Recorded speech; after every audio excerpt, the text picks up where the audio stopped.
Most people can list dozens of values, but very few people can list 4 or 5 that actually guide their life. If you can't name your core values, you can't build a life around them. Let's get straight into the video.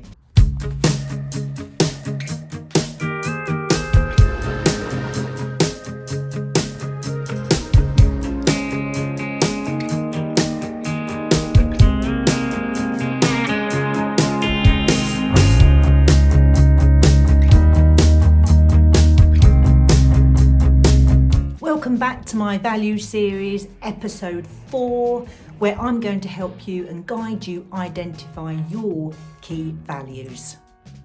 If you're new around here, my name's Sharon, and this is my channel, Health After 50. Excuse the nose, those that watched last week's video would have known that I had a growth, and it's actually now been removed at the hospital, so it's a little bit unsightly. I do apologise, but hopefully that will take a good few weeks to heal and we can get the results.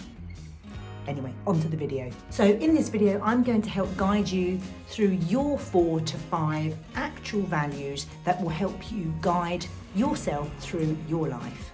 It will help you drive your decisions, not actually the ones that just sound good, but the ones that help shape your everyday life. Right, I'm going to actually insert this document. This is my working document here, but I will insert it below, which is an actual full list. I mean, there's loads and loads of values on here to help you go through and work out what your 4 or 5 values are.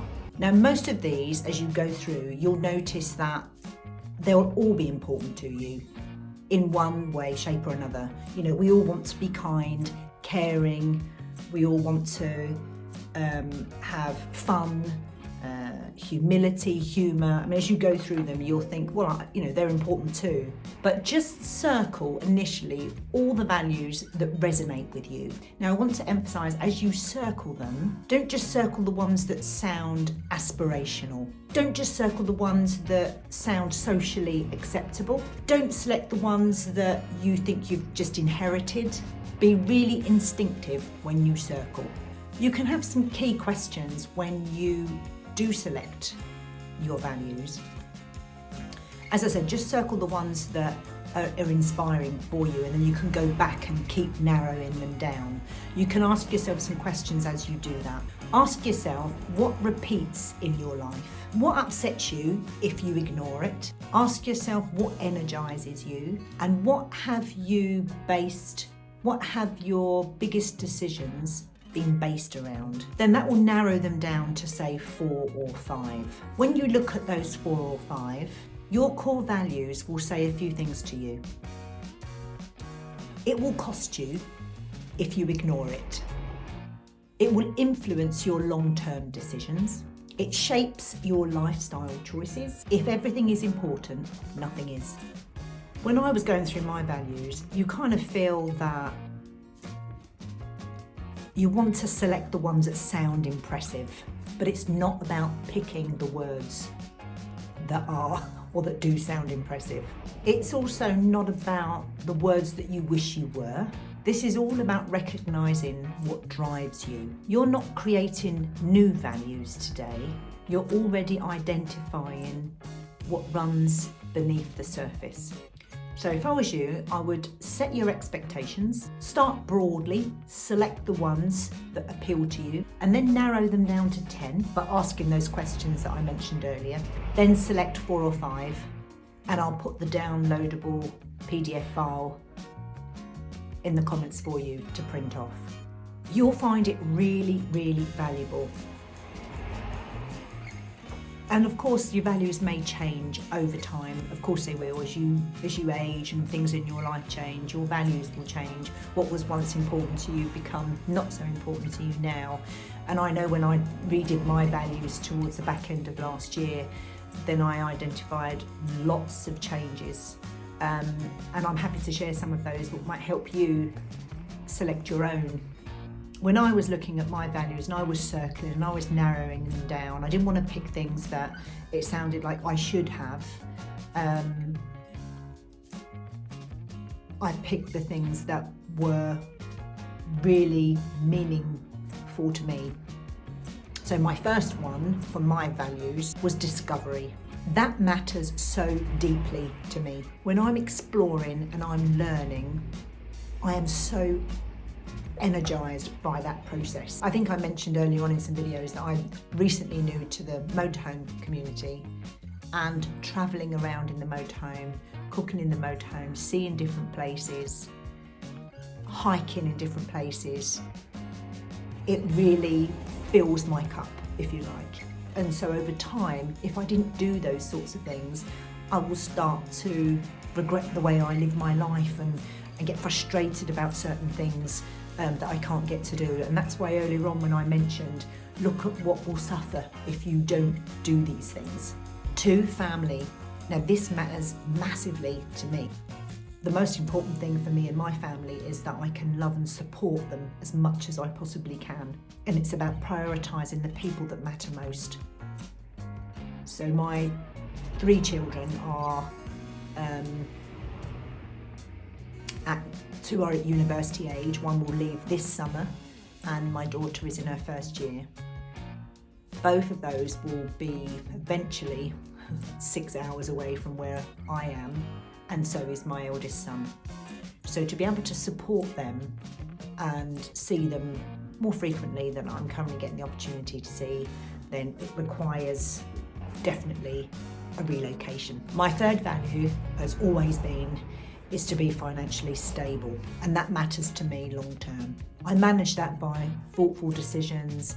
I manage my income on a regular basis. I check my bank statements weekly. I try to manage my money as best as I can because I like that feeling of being safe and that my bills are paid. Even if I don't have much at the end of the month, that is really important to me, that I am financially stable. And finally, health.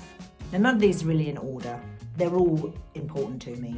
Health in my body is hugely important, particularly as we age.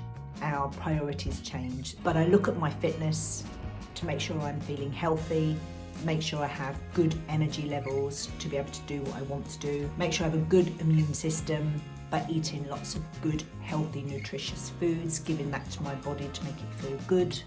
And most importantly, am I taking good care of myself? You know, there are times where I will miss a workout and it's pancake day today, I will have a couple of pancakes. Are pancakes particularly very healthy? No, but I don't eat them all the time. So it literally is about looking after my health, balancing with good foods and enjoying the odd treat every now and then. So once I'd done my values, they were my 4: health, finance, family and discovery. And as long as I'm working towards those 4, then I'm a happy person. Yes, there are bumps in the road, but if I'm not taking care of those 4 issues, I will become very low, very down and miserable. If I ignore those 4, it makes me feel unhappy. And I get hugely energized when I go to the gym, when I'm hiking, when I'm running, when I'm eating well, then I feel at my best. And if I don't tick all those boxes and work towards those things that make me feel happy and energized, everything else has a knock-on effect. I hope that makes sense. My values are not going to be the same as yours. You'll see this list, and as I say, you'll want to tick all of them. But circle as many as you wish at first, and then go back, ask yourself those questions, and then narrow it down to 10 and narrow it down to 4 to 5. Any more than that, it's not something you're going to be able to manage. When I looked at all those values at the end of the year, relocation wasn't as dramatic as I thought it might be. It just meant I would be more aligned with all the things that mean something to me, that are really important. And so it's something that I'm going through right now. Something I've realised as I've clarified my values is that discovery isn't just about travel. For me, discovery means growth, it means new environments, and it means choosing expansion over comfort. And sometimes that looks like this. I'm clearing cupboards, sorting paperwork and letting go of things I've held on to for years. And that's not because I have to, but because I'm choosing to. One of my core values is discovery. and the location I'm living in right now just doesn't support these anymore. So I'm preparing my home to go on the market. I'm decluttering, I'm simplifying, I'm cleaning, I'm getting it ready for its next chapter and mine. So this isn't impulsive, it's just aligned. When your values become clear, decisions become clearer too. Now, if you'd like, I'd share more of this process with you. I can take you through how I'm preparing my home for sale, how I'm choosing which estate agents to invite round, and the questions I'll be asking them, and how I decide who feels aligned with me. Now let me know in the comments below if you'd like a separate detailed relocation video. I'll be happy to do it. I looked at all those values at the end of the year. By me relocating, it will support all of my 4 values. 1, discovery. 2, it brings me closer to my family. 3, it will strengthen my long-term stability financially. And 4, it creates more space in my life to be creative in everyday life. That's what happens when you know your core values. All your decisions will feel intentional. Identifying your core values changes how you make decisions. But clarity alone isn't enough. The real shift happens when you begin to live your life in line with these values. In the next video, we're going to talk about what living in alignment actually looks like, and most importantly, what to do when your values clash. The next video will probably come from the Birmingham NEC, where I'm spending the next few days at the motorhome and caravan show. So I hope to give you some footage from that while I'm there. But I'm basically going to be talking about what living in alignment with your values actually looks like and what to do when your value clashes. I look forward to seeing you in the next one. Bye for now.